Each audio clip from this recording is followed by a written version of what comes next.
Сәлем достар, бүгін сіздермен балалар киіміне распаковка жасайтын боламыз. Каналға тіркеліп, лайк баса отырыңыздар. Бұл менде балаларға арналған кроссовка. Бағасы 4420 теңге, салмағы 220 граммдай болды. Коробкасымен қоса есептегенде. Балалар аяқ киімін алар кезде міндетті түрде аяғын өлшеп алыңыздар. Сонда менде ішкі размері 12-де 5 см, сыртқы размері 17 см болды.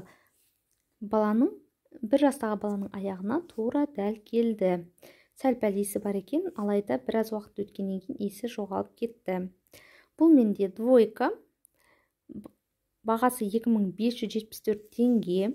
90 размер алғанмын. Bir размерге сәл үлкенірек келді. Материалы өте жақсы, терлетпейді. Тігісі барлығы жақсы екен.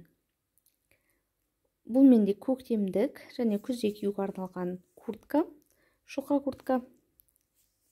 Салмағы өте жеңіл, 190 граммдай ғана болды. Сапасы да жақсы. 2138 теңгеге алдым.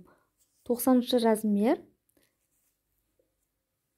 размері тура дәл келді. 100% оригинал товар. Бұл қыз балаларға арналған шорты.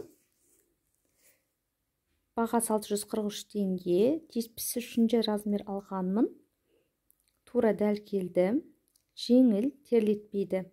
Жазда киюге өте ыңғайлы. Салмағы енді өте жеңіл, 50 граммдай ғана болады. Бұл спортивка.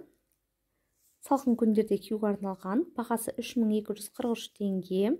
Салмағы шамамен 340 граммдай болды. Өте жылы, жуғанда да өңін бермейді, түтігі шықпайды. Әдемі көрінеді. Және менде бұл нәскилер. Бағасы 712 теңгеге 3 пар алғанмын. Материалы жақсы, резинкасы қатты, аяқтан түспейді.